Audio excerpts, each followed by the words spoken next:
जैसे भक्ति के शास्त्र जब एक एक देखते हैं ना पढ़ के, तो उसमें बहुत सारे त्यागी तपस्वी ऐसी आत्माओं का जिक्र आता है। जितना आप पढ़ते जाओगे एक सागर की तड़ी में उतरते जाओगे और बड़ा आपके अंदर का विकास जो रुका पड़ा हो, जो हद में जी रहे हो, मैं मेरा परिवार और इतना मैं 80 साल पूरे करके चले जा, इससे आदमी ऊपर उठ जाता है। इसी तरह अगर देश के ऊपर जो कुर्बान हो गए, उनको भी अगर कोई इतिहास के पन्ने पलट के देखने लगे तो निश्चय ही वो विकास भी गजब होगा। अफसोस ये है कि आज के टाइम में ऐसा बहुत कम लोग कर रहे हैं। बस अपना खाया पिया परिवार पाला और उसी में एंजॉय जिसको बोलते हैं ना, इतने से ही उनका सेटिस्फेक्शन हो रहा है। ये देश का बड़ा दुर्भाग्य है। मैंने इस ज्ञान में आने से पहले अपने घर में कुछ फोटो लगा रखे थे, और वो फोटो कैसे थे? विवेकानंद, सुभाष, भगत सिंह, चंद्रशेखर, राम प्रसाद बिस्मिल, ऐसी हस्तियों के। और फोटो मुझे पसंद नहीं आते थे और इनके बारे में जानने की इच्छा होती थी, तो बड़ा अच्छा लगता था। ऐसे लगता था जैसे सागर की तली में जा रहे हैं तो रतन मिल रहे, और उनके बिना लगता था कि ये इतना बड़ा जो इतिहास रच के चले गए। क्योंकि देखो आज का दिन है 23 जनवरी, ये एक आदमी के नाम है। ऐसे तो और भी जन्म लिया होगा लोगों ने इस तारीख को, ये थोड़ी कि एक सुभाष ने जन्म लिया, लेकिन आज उसकी गिनती है, आज उसके चित्र हैं, आज उसको लोग नमन करेंगे, याद करेंगे, कोई कोई वोट भी बनाएगा। तो ऐसी महान हस्ती के बारे में जानना, और आप देखो कि जिस समय का ये जिक्र है, पापा जी मुझे पता नहीं कहाँ से इतने आंकड़े ले आए। मैं तो वो किताब जरूर लूंगा इनसे, कहा है कि उनकी फौज 40,000 ही थी, हमारे इतने लाख थे। बहुत सारी बातें हमने सुनी ना, अभी ये डिटेल मुझे आज तक मिली नहीं, और अभी मैं इनके पास है तो मैं लूंगा। मुझे लगता है कि जब भी इतनी बड़ी कोई ताकत हो, जिसको कि अंग्रेज साम्राज्य बोलते थे, कि उनका साम्राज्य पूरे वर्ल्ड पे था, उनका राज, सूर्य कभी अस्त नहीं होता ऐसा माना जाता था, और उनके खिलाफ कोई आदमी खड़ा होना, एक शब्द भी बोलना, तो ये बहुत बड़ी बात थी। अंग्रेज तो हर तरह से उस टाइम पर ताकतवर थे, यहाँ तक कि जो कोई 2 लाइन भी किसी देशभक्त ने अगर लिख दी तो काला पानी अंडमान शैल में उसको डाल देते थे, और फिर पता नहीं क्या क्या यातनाएं दी जाती थी। वो हम अगर सुने तो भी हमारे रोंगटे खड़े होते हैं। तो इस बंदे ने जो छोटी उम्र में ही, क्योंकि 48 साल का तो ये शरीर ही छोड़ गया, इसने हिम्मत की। तो कैसी हिम्मत की? एक बगावत की, जो पापा जी ने बताया, फौज खड़ी करना, और वो भी किसके खिलाफ? जो पूरे वर्ल्ड में उनके खिलाफ बोलने वाला कोई नहीं। नेपोलियन जैसे भी कुछ नहीं बिगाड़ पाए जिसका। तो उसने ऐसी हिम्मत की, और खास बात तो हद को छोड़ा, क्योंकि हद को छोड़े बिना ये मूर्ति किसी की टंग नहीं सकती, चाहे किसी भी लाइन का हो। क्योंकि इतनी बड़ी जो महानता की जो बातें हैं, इतिहास रचने वाली जो बातें हैं, उनमें बाधा बढ़ती है हमारी विचारधारा जो हद की है, मैं मेरा परिवार, ये उसने बंदे ने छोड़ा। ये नहीं सोचा इनका क्या होगा, क्योंकि अंग्रेज तो पूरा परिवार का परिवार उठा लेते थे। भाई तुम्हारा लड़का ऐसे ऐसे बोल रहा है, तुम चलो साथ, और उनका पता नहीं क्या क्या करेंगे।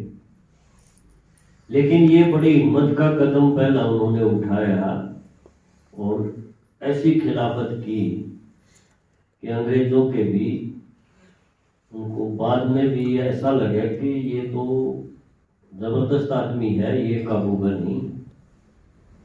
और देखो आज भी उनकी हत्या कैसे हुई थी, वो कैसे एयर क्रैश में मारे गए थे, ये आज भी ये राज है। इसको आज तक भी हमारी सरकारें हैं इसका खुलासा नहीं कर पाई कि वो जो बाई एयर जो गए थे और उसमें रास्ते में ही मर गए थे, विस्फोट हो गया था, वो मारा गया था, उस जहाज को बम मारा गया था, या वैसे ही हो गया, एक्सीडेंट हो गया। क्योंकि उनका साम्राज्य आज भी है, आज भी हम पूरे मुक्त नहीं है। आज भी हमारी गवर्नमेंट की जो पॉलिसीज है ना, जो भी, वो आज भी उनके प्रभाव में है। अगर वो चाहे उस अनुसार ही हमें करना पड़ता है, बहुत सारे ऐसे काम हैं। तो आज भी उनकी मृत्यु के बारे में क्लियर नहीं है कि कैसे मरे थे वो, और ना कोई कर पा रहा। देखो, कहने को हम आजाद हैं। तो ऐसी हस्तियां बहुत कम इस सृष्टि नाटक में आती हैं, बीच बीच में आती हैं। लेकिन अब जैसे मैं ज्ञान में आ गया, अब मुझे लगता है कि जो हमारा नेतृत्व है, पापा जी ने कहा ना नेताजी, अब नेताजी मुझे ब्रह्मा बाबा से बढ़िया कोई लगता नहीं। क्यों? क्योंकि उसने तो अंग्रेजों के खिलाफ आवाज उठाई थी। हम किसके खिलाफ, बाबा ने किसके खिलाफ उठाई है? वो कितना पावरफुल है, कोई बताए? किसके खिलाफ लड़ रहे हम?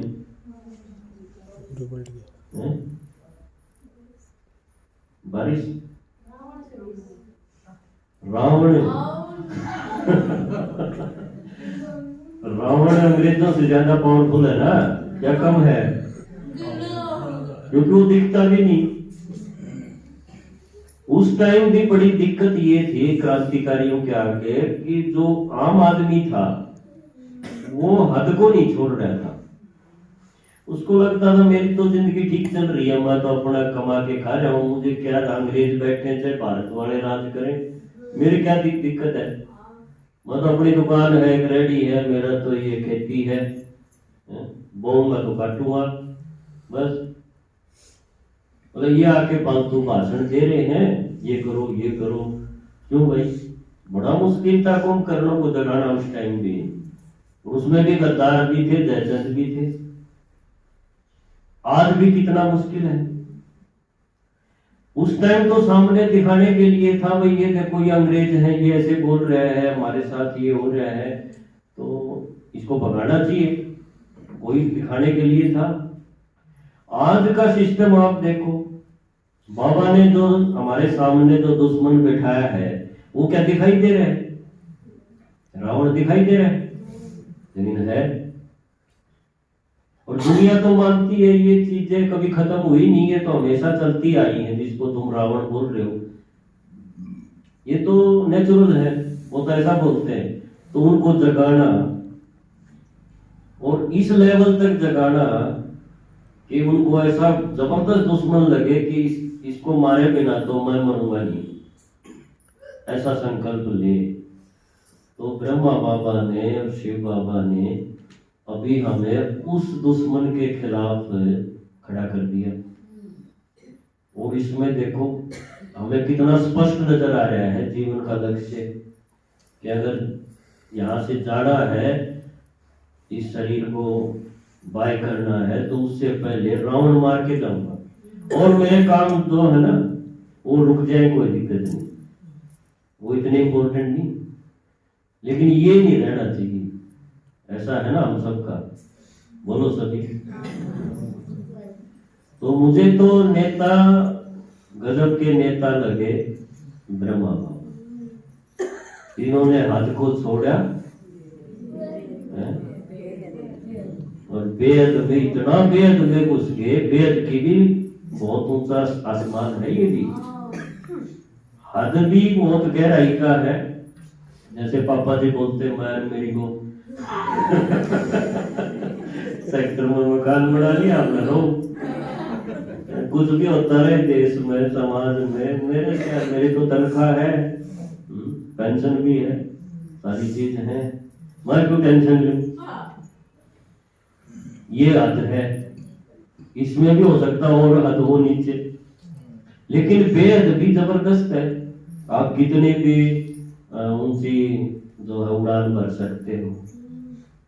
तो अभी ये समय है इतिहास रचने का, ऐसा इतिहास रचने का कि बाद में जब हमें कोई समझाएगा ना, जैसे हम भक्तों को समझाते हैं, भाई ऐसा हनुमान नहीं था जो उड़ता हो, ऐसा गणेश नहीं था, ऐसी देवी थोड़ी थी जो शेर पर बैठी हो, और वो मानते नहीं। आपने कोशिश की होगी ना, वो बोलते नहीं था। ऐसा इतिहास रचा गया था, यानी इतना ऊंचा काम किया था हमने कि हम जबरदस्ती उनसे अभी वो चीज हटवा नहीं पा रहे। हम सोचते हैं ये अच्छा हो जाएगा, इसको ये समझा दें, तो लेकिन वो मानता ही नहीं, क्यों, उसने देखा है।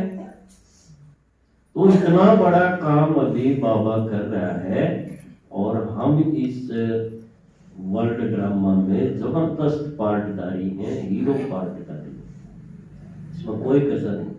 मुझे लगता है जबरदस्त मैं हूँ, आपको भी लगता होगा, क्योंकि बाण फेंक के देखते हैं, बड़ी भीड़ में फेंकते हैं, किसी के भी काबू के नहीं, ऐसे ब्रह्मास्त्र हैं हमारे पास, सारे बस मौन धारण कर देते हैं। तो ये जबरदस्त फील्ड अभी हमें मिला है, इतिहास रचना है, और हम सब रचेंगे। बोलो मेरे साथ, रचेंगे। चलो, ओम शांति।